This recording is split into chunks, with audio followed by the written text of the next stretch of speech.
All right, Indiana, it's official, so we have to talk about it. In a break from the usual diet of AI slop and right wing rage bait, the algorithm decided today that I really needed to know the worst kept secret in politics since Lindsey Graham's sexuality. Beau Bayh is going to be seeking the Democratic Party's nomination for Indiana Secretary of State in 2026. After months of touring the party dinner circuit, the 29-year-old son and grandson of United States senators officially announced the launch of his campaign Monday in an exclusive interview with Indy Star opinion editor and professional false equivalency artist James Briggs, with the social media onslaught following in short order. Now, I've made a couple mildly critical social media posts in the lead up to this inevitable declaration and gotten some pushback from the vote blue no matter who crowd, but have been withholding my complete thoughts until now. So, first, let me state this is not personal. I don't know Beau Bayh. I'm sure he's a good kid. He graduated with a law degree from a prestigious university and served our country in uniform. Congratulations, and thank you for your service. But this isn't about Beau. This is about all the things he represents. He's so qualified, they say. Ivy League education? Check. Military service? Check. Name recognition? Check. Access to a wealthy donor network? Check. Use family connections to secure a clerkship with an equally well connected federal judge from another prominent Indiana political family? Check and check. Do these accomplishments count as qualifications, or are they a series of notches in a particularly expensive belt? Ooh, is that crocodile leather? My litmus test for political hopefuls in this era consists of one qualification. Can you speak to the material conditions of the average person? I'm not sure Bayh meets that criteria. Look, I've spent my entire life watching soft handed Ivy League educated legacy kids run this country so poorly as to make authoritarianism appealing to a large swath of the population. Donald Trump, Ivy League educated Nepo baby. Mike Braun, Ivy League educated Nepo baby.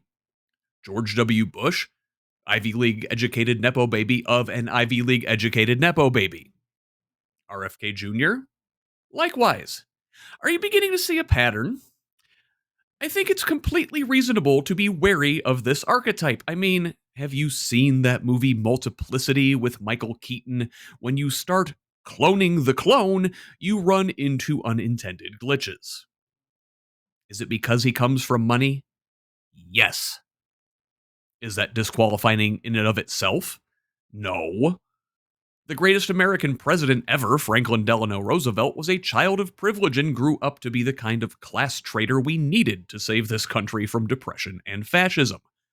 Currently, Illinois Governor J.B. Pritzker, himself a billionaire and heir to the Hyatt Hotel's fortune, shows some of that same spirit, though I maintain a healthy skepticism. Beau has given no indication to this point that he possesses such an authentic populist streak, offering nothing more than empty platitudes in his public statements. And here I'm quoting from the article with Briggs. Bayh used the word gosh 9 times during our conversation, perhaps a tell that he is either consciously or subconsciously positioning himself as an everyman populist, in contrast to his pedigree. Bayh sidestepped questions about his political orientation within the Democratic Party while embracing his family's most universally praised accomplishments. We have a diverse state in a lot of ways, and one of those ways is politically, Bayh says. True leadership is taking a group of people from every walk of life, from every political background, and finding things that we can agree on and bring people together, golly gee whiz. I added that last part. But that's the message you'll likely hear over and over from Bayh. Nonpartisan, public service, Marines, fighting corruption. End quotes.